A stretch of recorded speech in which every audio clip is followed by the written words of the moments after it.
Yang amat berhormat Syekh Al-Zaitun, Syekh Abdul Salam Rashidi Panji, Gumilang Magister Pertanian, beserta Umi dan keluarga.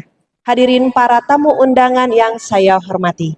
Tibalah kita pada atur cara bincang bersama sebagai manifestasi doa usia 79 tahun Syekh Al-Zaitun, Syekh Abdul Salam Rashidi Panji, Gumilang Magister Pertanian.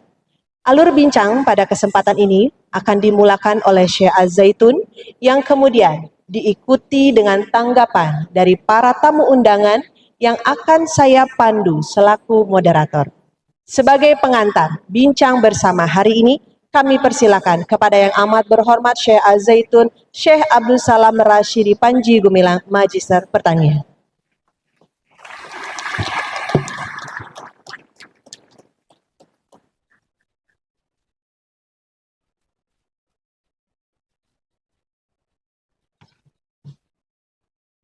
Saja.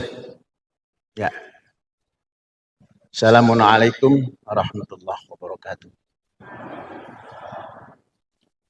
Bismillahirrahmanirrahim. Wa bihi nasta'in wa ba'du. Yang saya dan kami hormati atas nama diri saya dan keluarga kepada seluruh sahabat yang telah meluangkan waktu sudi bersama-sama kami duduk bersama di sini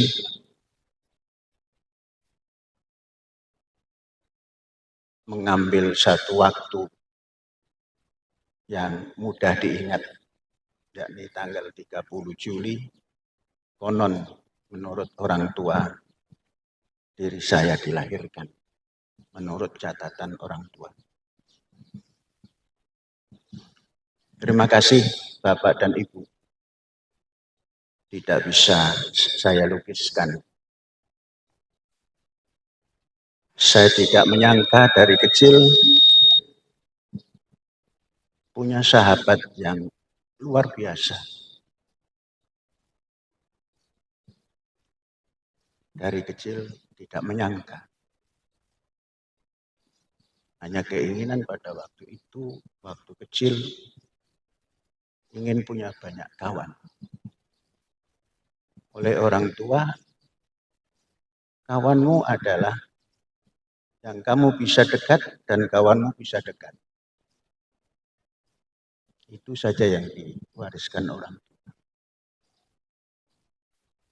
Kemudian dalam hari yang seperti ini yang tidak bisa dihitung,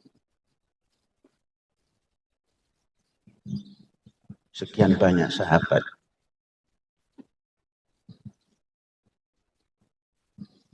teringat pada masa yang harus diingat, yakni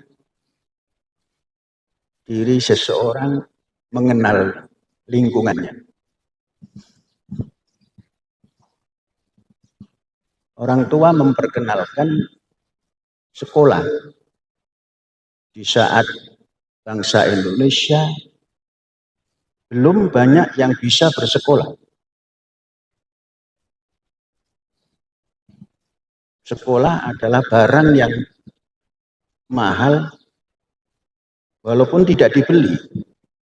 Walaupun ketika itu sekolah tidak bayar 1 sen pun. Malah mendapatkan beberapa makanan yang di desa tidak ditemukan. Tapi mengapa tidak banyak yang mau sekolah? Nah, ketika itu terpikir. Teringatlah pada tahun, kalau tidak salah itu 53. Saya bisa mengingat-ingat karena tahun 55 itu ada pemilihan umum. Waktu pemilihan umum, saya masih duduk di bangku sekolah rakyat kelas 2. Masuk sekolah ketika itu terlambat. Tahun 53. Tapi ada satu keanehan yang baru bisa diri saya memahami kepada orang tua itu. Minta diantar sekolah. Tetapi orang tua tidak mau menghantar. Dijawab dengan bahasa Jawa, Jawa Timuran. Cah lanang kok jaluk diter wong tua. Anak laki-laki kok minta diantar. Orang tua karena kepala desa membuka satu buku catatan. Nah ini ada kawanmu, 3 lagi, seumur dengan kamu, ajak sekolah. Menghubungi kawan, masih teringat nama itu, ada namanya Muhammad Sahlan, sedikit lebih senior. Kemudian ada lagi Muhammad Muqaddar. Terus ada satu lagi Ilham, itu umurnya mirip-mirip. Yang paling agak tua Muhammad Sahlan, beda beberapa bulan. Dan Muhammad Muqaddar juga beda beberapa bulan. Yang sama itu Ilham. Kita ajak, mau lapor ke orang tua, sudah Pak ada yang ngantar. Siapa? Ya Bapak yang tunjukkan tadi. Berangkatlah kami berempat. Jarak dari rumah ke sekolah itu tidak terlalu jauh karena sudah terbiasa jalan kaki. Tidak lebih daripada 500 meter atau 600 meter dari rumah. Kemudian mendaftar. Waktu itu guru yang menerima, entah guru, entah panitia, entah apa, tidak kenal waktu itu. Satu saja dipanggil, suruh megang telinga. Empat-empatnya suruh megang telinga, terus dikatakan, kamu tidak bisa diterima. Dengan bahasa Jawa, kita masih belum bisa bahasa Jawa yang halus. Kenapa Pak? Kok gak diterima Pak? Ini bahasa Jawa, sebelah timur sana ya begitu. Ya sudah, kasih tahu orang tuamu. Belum cukup umur. Adik saya itu diterima. Ada adik Misan. Seumur. Ya sudah pulang kasih tahu orang tuamu. Lapor ke orang tua, Pak, gak diterima Pak. Tidak apa-apa, nanti tahun depan kamu nggak usah daftar, masuk saja duduk di kelas. Itu orang tua. Ternyata orang tua mendatangi guru yang di sekolah itu. Kenapa tidak diterima? Karena belum bisa megang telinga. Ya, tapi nanti tahun depan nggak usah daftar Pak. Mungkin begitu omongan. Tahun depannya langsung masuk, cari tempat yang bagus, berempat. Ada guru yang mau mengatur, Pak, saya duluan, tahun yang dulu daftarnya. Dapat tempat yang bagus. Itu sekolah. Pengalaman sekolah tidak terlalu banyak, tapi asyik. Dan cepat bisa menangkap belajar. Pada waktu belajar membaca, tidak kenal ABCD. Yang dikenalkan A, I, U, E, O. Kemudian dikasih kata membukanya. Orang sana tidak juga kenal BCD, tapi O, P, kalau dikasih O, Olo, Wogo, Rono, Koso, Do, Tomo, O. Kembali ke O. Itu tidak sampai 1 tahun, kita bisa baca, bisa nulis. Kok bisa cepat? Ya nggak tahu. Pak Guru ngajarnya begitu dan cepat. Masuk ke kelas 2, kelas 3 setelah pemilihan umum, ada program PBH, pemberantasan buta huruf. Orang sekampung itu yang sekolah hanya yang muda-muda saja. Yang ada pengalaman sekolah pasti jadi tentara. Mengapa? Karena dulu direkrut ke Surabaya, ikut bergerak tentara pelajar.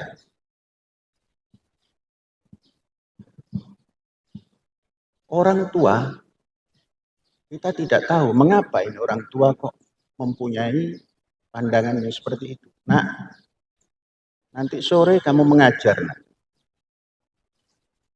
Ngajar Pak, aku kita masuk sekolah kok mengajar Pak. Orang Jawa Timur itu, orang tuanya nggak ada yang bosok, nggak ada yang kromo inggil, apalagi kromo inggil, nggak ngerti. Saya bisa bahasa Jawa yang agak halus itu setelah pindah dari kampung ke Ponorogo. Kata orang tua, iku uak iku manggilnya uak, yang sepuh panggil uak. Podo mbek awakmu nggak bisa baca, nggak bisa nulis. Kemarin Bapak sudah datangkan dari sekolah guru, orang tua nggak mau. Mengapa Pak? Karena dengar Pak Guru ngomong, nulis ngono wae gak iso, dimarahi. Nulis begitu saja kok nggak bisa. Memang nulis itu sulit bagi yang tidak bisa nulis. Karena kita belajar bahasa Jepang, suruh nulis, susahnya bukan main ya, memang susah. Kata orang Jepang gampang. Bahasa Ibrani juga begitu. Kalau guru Ibrani saya tidak sabar, mungkin sudah pulang. Nah, ini putra beliau ada di depan saya persis. Itu Pak Pendeta Siahaan. Rajin mengajarnya, sampai bisa menulis dan bisa membaca Ibrani. Kita kembali ke cerita. Disuruh mengajar orang tua. Ketika kita masuk ke ruangan yang sudah disiapkan oleh orang tua, ini bapak-bapak yang belajar ikut pemberantasan buta huruf ini senang. Kita tanya, kenapa Wak kok senang? Sama-sama nggak bisanya nak. Jadi jawabnya itu mudah saja, sama-sama tidak bisa. Kamu baru belajar, Wak juga sedang belajar. Nah, metode taktiknya nggak kenal ketika itu. Pak Guru ngasih dari sekolah, kita tempelkan di sini, tunjukkan orang tua Pak, ini nilainya. Di sabaknya, sabak gitu. Satu tulis, tidak pernah dihapus. Itulah bahan ajar untuk orang tua yang sedang belajar membaca dan menulis. Tiap hari pasar di sana namanya Wage. Orang yang bukan Jawa tidak kenal Wage Kliwon Legi. Yang kenal hanya orang Jawa. Turunan Jawa juga kalau tidak tinggal di Jawa nggak kenal.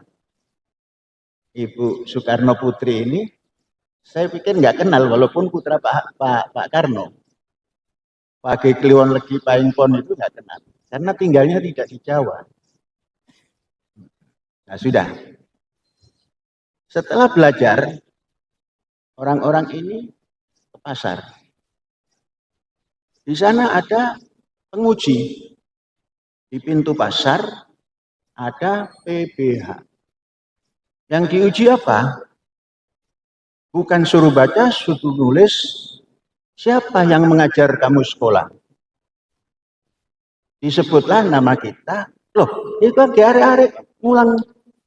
Masih bocah kok mulang. Iya, saya diajar. Nah, coba buktikan, bisa. Beliau itu nulis Polowo. Bapak gampang itu. Polowo. Nah, boleh masuk pasar. Jadi karcisnya adalah bisa baca dan nulis. Ketika itu. Mengapa kok cepat PBH ketika itu? Nanya ke orang tua. Pak, kok cepat orang itu bisa baca? Karena mau. Kan gurunya saya, Pak, yang masih bocah. Guru itu yang penting apa yang bisa disampaikan dengan ikhlas. Apa Pak ikhlas itu? Jadi yang ada di hatimu itu sampaikan saja.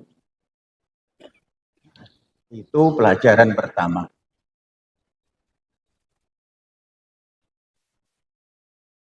Kemudian orang tua ini mendidiknya. Orang tua kita petani, kepala desa tapi kenal pertanian karena banyak lahan yang dimiliki. Mendidik anaknya suruh jadi petani. Namun tidak boleh mencangkul, tidak boleh turun ke sawah. Tapi kamu harus jadi wong tani, nak. Wah, ini bapak kok ngomongnya begini. Ternyata yang dididikkan manajemen pertanian. Pagi-pagi pulang sekolah, masih perut lapar, jam setengah 11 itu dulu masuk, jam 8 pulang, jam 10.30.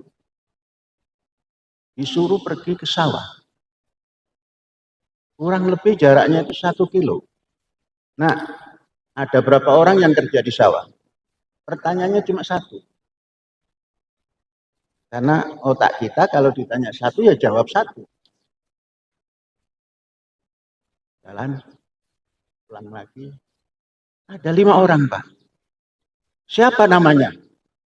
Bapak gak ngongkon takon aran kok nanya aran, Pak. Bapak tidak menyuruh nanya nama kok nanya nama. Balik lagi. Tanya namanya. Ibu, seorang ibu yang sayang ke anak, melarang ke orang tua itu. Biar makan dulu. Kalau makan dulu nanti nggak selesai tugasnya, nggak diingat di kepalanya. Kita jalan. Dalam pikir berkembang. Kalau saya tidak tanya yang lain-lain, nanti balik lagi, disuruh balik lagi. Perut sudah lapar. Ditanya nama. Ditanya kampung. Ditanya punya anak apa tidak, sekolah apa tidak. Pulang. Pak, namanya Fulan. Kampungnya di X. Kemudian punya anak. Sekolah. Ya sudah, makan. Itu baru sadar, ternyata ini pendidikan. Orang tua mendidik seperti itu, kamu harus jadi petani, namun tidak boleh turun ke sawah. Memanage pertanian. Sampai panen pun suruh menghitung. Dan seterusnya. Yang mendidik ekonomi, yang sampai hari ini teringat dan dijalankan, justru orang tua perempuan. Ternyata ibu ini luar biasa. Ibu adalah memanage hasil pertanian. Kalau sudah malam wage, ibu ini ingin menjual jagung. Kalau padi nggak boleh dijual. Jagung, yang ngompes jagung, yang mipil jagung, itu kawan-kawan yang ngaji malam hari. Setelah ngaji, kita ajak mipil jagung. Pagi-pagi setelah subuh, kita sudah jalan ke pasar bersama kawan-kawan. Mendagangkan jagung. Jagung diberi harga dari rumah. Dulu paling tinggi 10 sen. Kadang-kadang mendapat lebih 1 sen. Kemudian kita lapor, Bu, laku 11 sen. 1 sen untuk kamu. Karena ibu ngasih harga 10. Dan ini 1 sen lagi hadiah. Ibu punya cara. Didatangi yang membeli jagung. Benar apa enggak harga segitu? Dinyatakan benar, terus percaya. Kita juga terus menjaga amanat. Sampai menjual telur hasil ternak, menjual ayam untuk diganti yang baru, menjual bebek. Semua diserahkan ke kita. Karena anak pertama yang ada, laki-laki satu-satunya kita. Itu mendidik ekonomi. Orang tua perempuan tidak boleh ke pasar, dilarang oleh ayahandanya. Kata Simbah itu, kenapa Mbah kok ibu nggak boleh ke pasar? banyak setan di tengah pasar. Tidak mengerti. Nah, perjalanan panjang, nak sini, tulis P A S A R. Tengah-tengahnya apa nak? S, mbah. S itu simbol setan. Cuma begitu tuh ngajarinya. Nggak pakai dalil. Nggak pakai dalil. Setan. Jadi yang belanja bumbu dapur diserahkan ke kita. Maka apa? Bawang putih, bawang merah. Tumbar jinten, merica polo, keningar. Semua apal. Karena membeli daging juga begitu, membeli apa saja begitu. Perekonomian. Kemudian kerjaan kita ketika itu kalau punya uang diceleng. Celeng itu sesungguhnya simbol daripada babi besar. Kemudian uang dimasukkan ke dalam lubang itu, namanya celengan, celeng. Karena apa? Pakai kotak, pakai keramik itu. Kita berontak sedikit. Nggak mau Pak, celengan. Nyimpen uang. Di dapur, orang tua dulu, dapurnya dari bambu. Punya 4 kolom atau tiang. Disitulah kita nyimpen uang. Mengapa? Kalau ada yang ngambil harus bongkar dulu. Ternyata celengan itu manfaatnya besar. Masuk setelah tamat sekolah dasar, orang tua menginginkan sekolah di Jombang. Kita berontak tidak mau karena punya pikiran mendengar nama Gontor. Kemudian sudah mau berangkat dilarang oleh kiai. Nanti tahun depan kamu. SD sudah terlambat, mau menengah pun terlambat lagi. Kenapa Mbak Yai? Kamu ngaji Quran yang fasih, baru boleh ke Gontor. Menurut kiai itu, di Gontor tidak diajarkan membaca Al-Quran. Begitu kita masuk ke Gontor, memang tidak ada pembelajaran khusus itu tidak ada. Tapi setiap habis maghrib, sendiri-sendiri membaca. Oh mungkin ini yang dikatakan kiai kita ambil. Menjelang pergi ke Gontor, membongkar celengan, banyak uang. Dihitung setelah sampai ke Gontor. Pertama yang kita inginkan tatkala punya uang, kita ingin membaca buku yang ada membahas Bung Karno. Jadi kelas 1 SMP, masuk kelas 2. Buku yang banyak dijual itu di Madiun, kalau di Ponorogo sedikit. Kita izin membeli buku. Yang pertama kali dibeli adalah di bawah bendera revolusi. Itulah buku yang sampai hari ini dipegang. Saking cintanya kepada Bung Karno.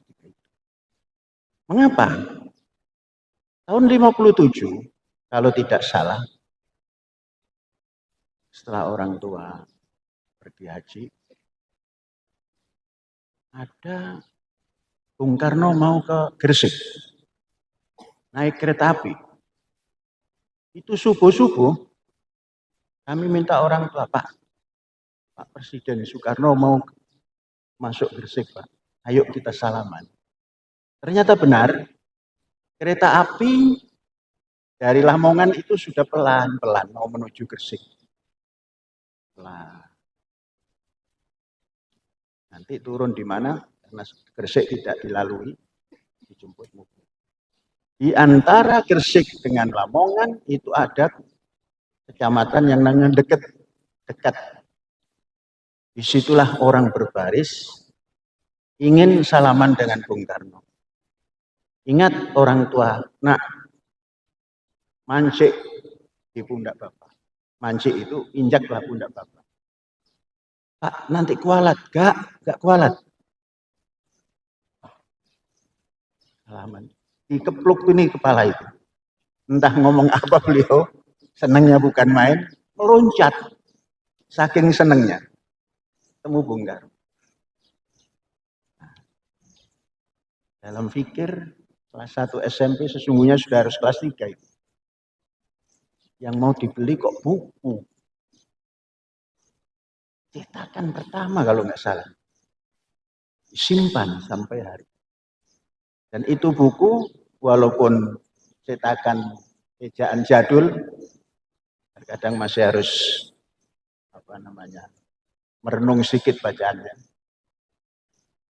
Asik membaca buku ini.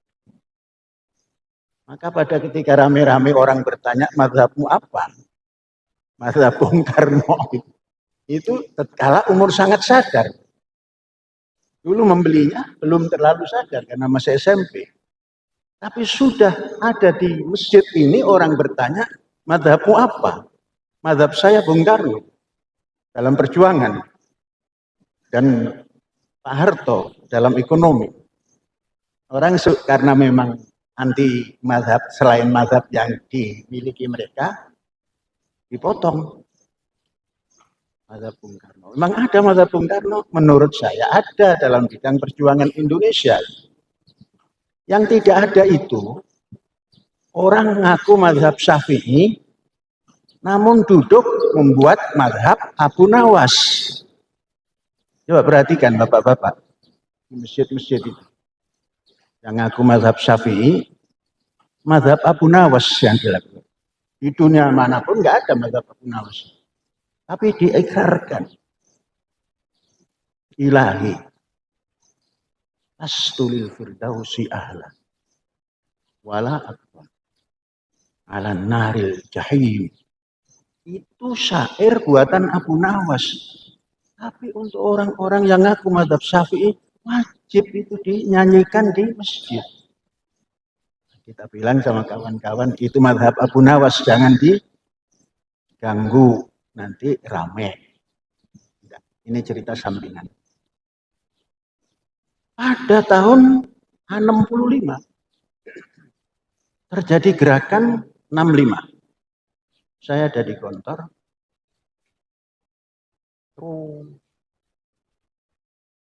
membaca, melihat, merasakan peristiwa itu. Mulai dari situlah pribadi ini suruh nyembelih ayam saja gak mau. Apalagi sapi. Segini banyaknya ternak waktu korban. Sudah dari jauh saja. Allah Akbar, kerjakan kamu. Itu efek daripada perjalanan. Tidak bisa terhapus. Saya tidak cerita panjang-panjang. Setelah itu, Jakarta bagi kita waktu itu orang Jawa Timur, tahun 60-an, sesuatu yang didambakan. Sama dengan mendambakan ke Makkah Al-Mukarramah. Dan sangat sulit. Orang yang bisa sekolah di Jakarta itu luar biasa. Untuk kampung kita. Tidak tahu kampung yang lain. Orang tua menginginkan di Yogyakarta. Tidak mau Pak, terlalu dekat. Karena ditanya alasannya terlalu dekat. Maunya kemana? Jakarta. Kamu belum kenal Jakarta? Karena belum kenal Pak, maka saya ingin kenal. Cerita macam-macam. Tapi pimpinan Bapak ada di Jakarta semua.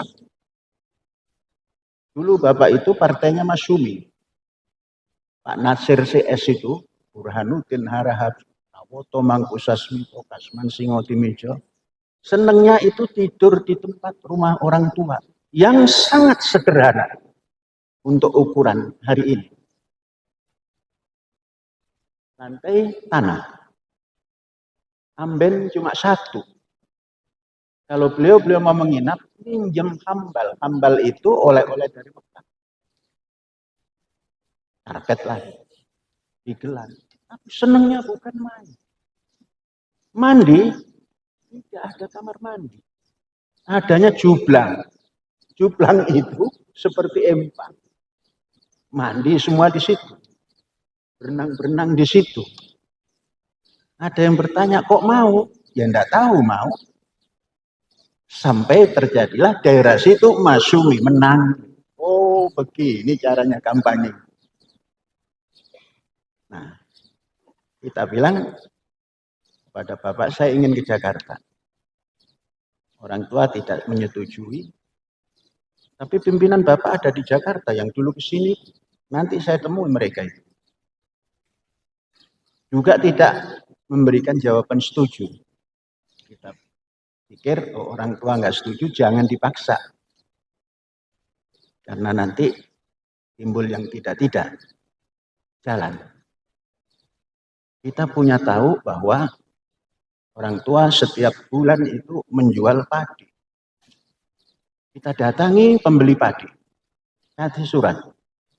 Bok, ini surat. Pinjam uang, nanti diganti oleh Bapak dengan padi. Ketika itu Rp250. Ongkos dari Surabaya ke Jakarta, kalau nggak 50, Rp75. Alhasil jalan. Sampailah di Jakarta dengan berbagai macam hambatan. Kereta api bisa disuruh berhenti itu ya tatkala tahun 65-66 itu. Beda. Sampai di Brebes dihentikan lagi. Disuruh turun. Ditanya KTP. Ketika itu tidak punya KTP. Hanya punya kartu pramuka dari Gontor. Itu dibiarkan. Ya masuk lagi dek. Dalam pikir, wah ini jimat ini. Cuma pramuka saja kok bisa lolos. Yang lain disuruh berhenti, bahkan ada yang boleh tidak boleh naik lagi. Selesai sampai di Jakarta. Kita belum tahu di mana itu Ciputat. Kita borong oplet ketika itu. Oplet itu dari kayu. Lampu sennya begini. Ya persis oplet Benyamin, Reno Karno. Karena tidak tahu di mana Ciputat, diborong saja. Dari Gambir ketika itu. Borong berdua juga. Sampai di bundaran itu HI, itu entah berapa kali Mas muter. Gembira dan heran dan senang melihat Hotel Indonesia. Kawan ini nggak sabar. Ente kok seperti orang desa? Iya, saya ini wong desa. Ketemu kebanggaan Jakarta. Masuklah ke jembatan Semanggi katanya. Ini apa Mas jembatan? Mana sungainya? Itu ya karena desanya itu kan mesti ada jembatan, ada sungai. Mas ini nama saja. Ada jembatan di sini namanya daerah Semanggi. Oh ya. Sampailah ke Jakarta. Pendek cerita, masuklah ke IAIN waktu itu. Sudah ditutup. Sudah sedang masa Mapram. Namun Pak Dekan namanya Profesor Bustami Abdul Ghani, pada waktu kita daftar sudah tutup, suruh manggil, suruh menghadap. Karena mengambil jurusannya sastra Arab. Ustadz Profesor Abdul Ghani, Bustami Abdul Ghani, tidak menguji apa-apa. Coba kamu bicara bahasa Arab yang kamu bisa tanpa diikuti orang lain. Sendiri, monolog. Kita hafal satu naskah yang namanya Christopher Columbus. Perjalanan Columbus dalam bahasa Arab. Kita baca baru seperempat suruh berhenti. ya suruh ikut, boleh, khusus. Perjalanan di Ciputat itu agak sedikit punya keluasan dalam berpikir. Kita menemui tokoh-tokoh yang pernah tidur di rumah kampung kita, dan kita bergerak di lingkungan.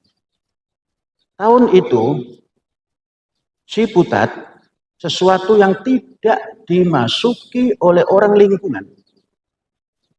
Orang hanya mengenal BBS. YIN itu enggak lalu dikenal. Kita mulai mengenalkan. Karena kita masuk ke kampung-kampung untuk memberikan ajaran ke orang kampung supaya bisa seperti apa yang diyakini. Setiap ada acara di YIN, kita ajak orang kampung. Sampai familiar terhadap YIN. Bedanya YIN dengan Az-Zaitun.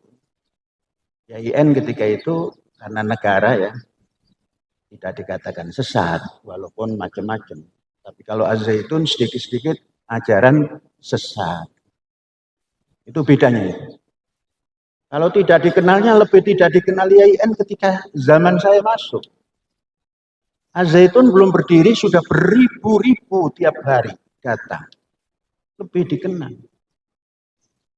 Tapi begitu berdiri dan berjalan, kenal lagi. Zaitun sesat. Sesatnya bagaimana? Ya sakarepnya yang menilai. Jadi dalam perjalanan ternyata pendidikan yang mencetak perjalanan seorang hamba Allah sampai umur 79 hari ini. Sangat bersyukur dilempar oleh kehendak Tuhan di arena pendidikan. Az-Zaitun orang bilang dari 0 sampai menjadi seperti ini. Kalau 0 itu masih berharga. Justru 0 lah yang paling berharga di dunia ini. Kita bilang sama kawan, dari tiada. Kalau 0 itu berharga. Tinggal cari angka depannya. 1 menjadi 10. Apalagi kalau 0-nya banyak. Maka di umur 79 ini, setelah Topo Broto, 351 hari, masjid ini dipaksa harus ditinggalkan. Omongannya juga pendidikan lagi.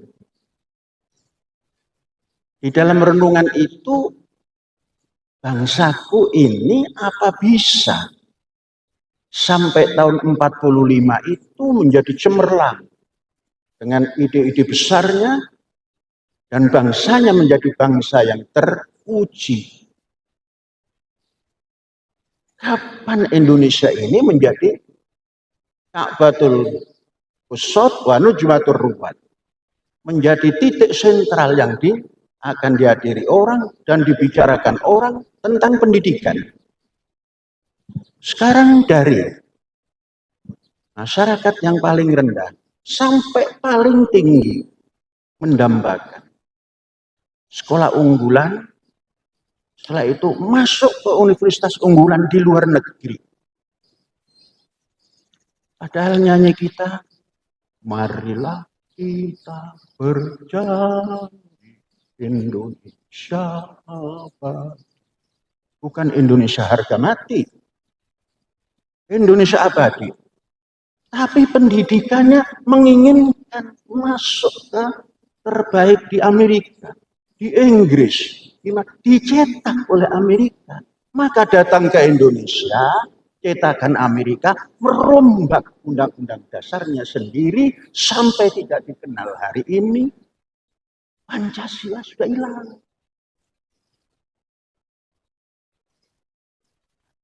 Ini karena ya jangan nyalakan Gusti Allah.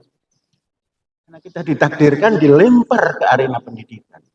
Yang kita rasakan hari ini, Indonesia hanya bisa dibangun, dihidupkan melalui investasi pendidikan. Berapapun besarnya, hanya 15 tahun akan dicapai hasilnya. Maka renungan keluar. Kenapa dulu zaman yang tidak pakai nabi, tidak pakai rasul, hanya renungan. Mengapa Sokrates? Mengapa yang namanya Aristoteles, Plato, yang dibuat oleh Plato, akademia, sebuah tempat pendidikan. Yang dibuat Aristoteles, Lyceum, menghasilkan filosof-filosof yang luar biasa membangun negeri. Sampai mengeluarkan konsep-konsep pendidikan yang namanya organon. Dalam perjalanan panjang,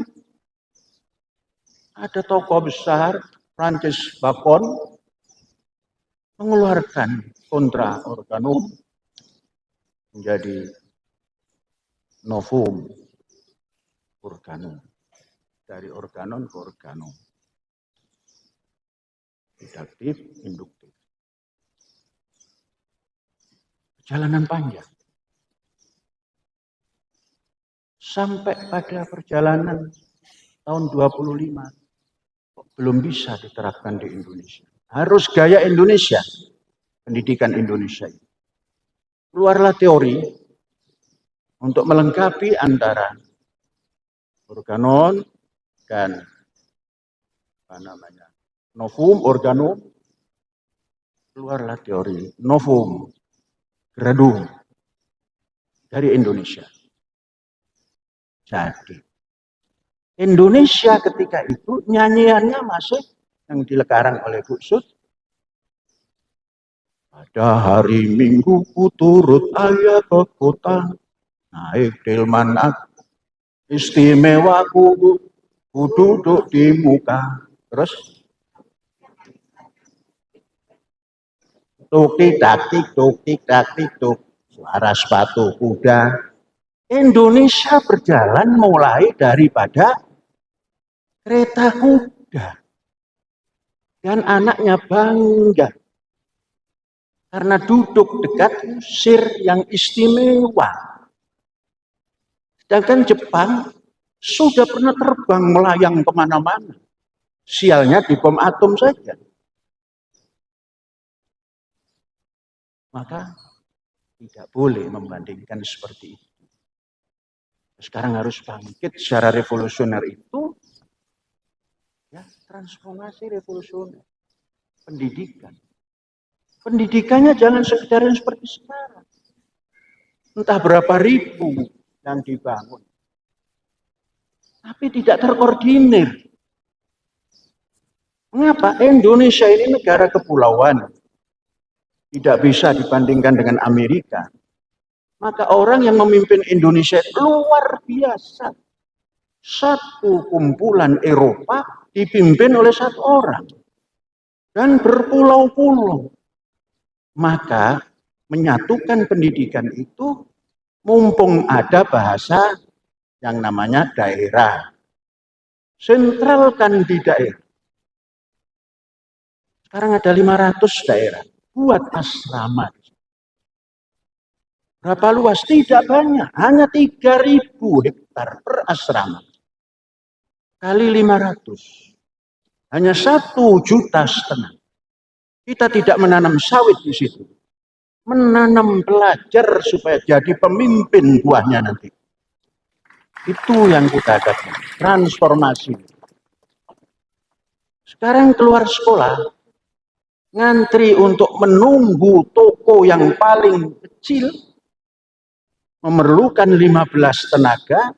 Diikuti oleh 25.000 orang yang ngantri.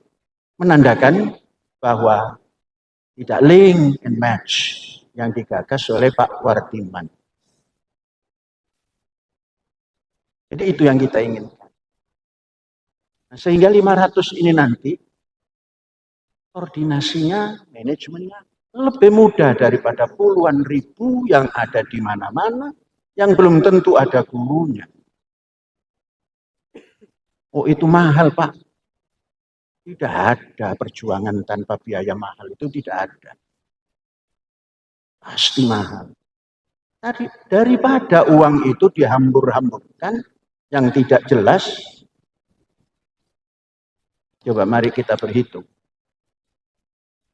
Kalau start pertama, kita bangun 5 tahun pertama, katakan 50.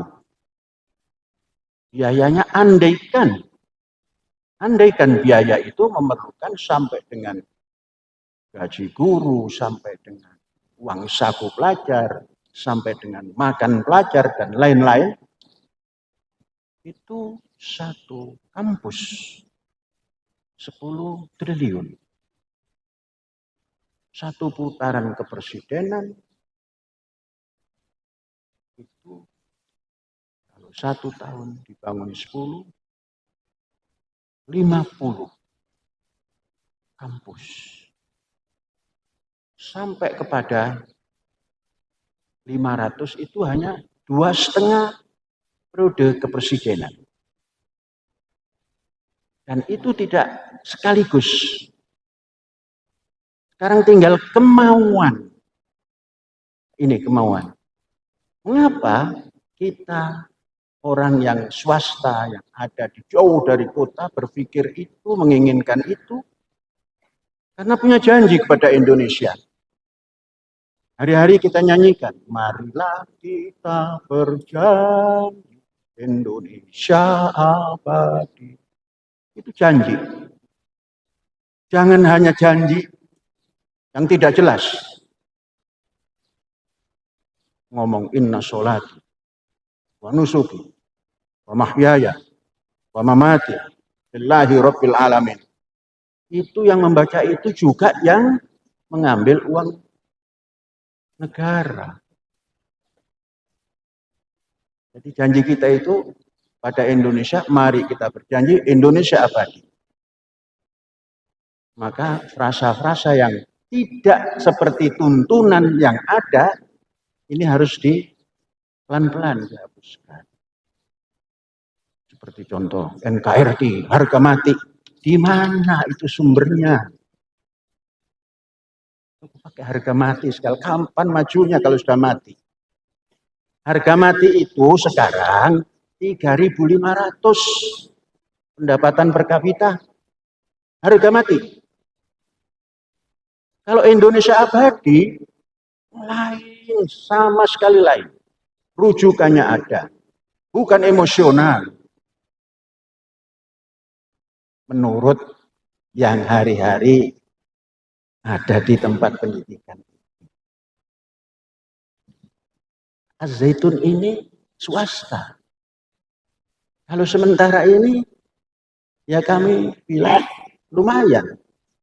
Mengapa negara yang punya segala macam tidak membangun seperti ini? Menurut kami, sekolah berasrama itu bagus. Walaupun ada kritik, berasrama itu macam-macam. Tidak, itu yang macam-macam. Di sini satu macam. Indonesia abadi. Tidak ada semboyan-semboyan. Namun pelaksanaan. Karena ditanamkan. Nah, ini yang kita ajak bicara bapak-bapak dan ibu-ibu. Daripada katanya ulang tahun terus hura-hura. Ya, begini saja. Karena kita menggalang, marilah kita berjanji Indonesia abadi melalui investasi pendidikan. Ya, ini saja dulu. Masa yang punya rumah ngomongnya kebanyakan begini. Bukan yang punya rumah, yang nunggu rumah. Rumah ini rumah kita. Mari kita membuat semboyan rumah dulu. Ada semboyan rumah. Indonesia rumahku. Asia halaman rumahku. Australia, Afrika, Amerika, Eropa, tempat rekreasiku.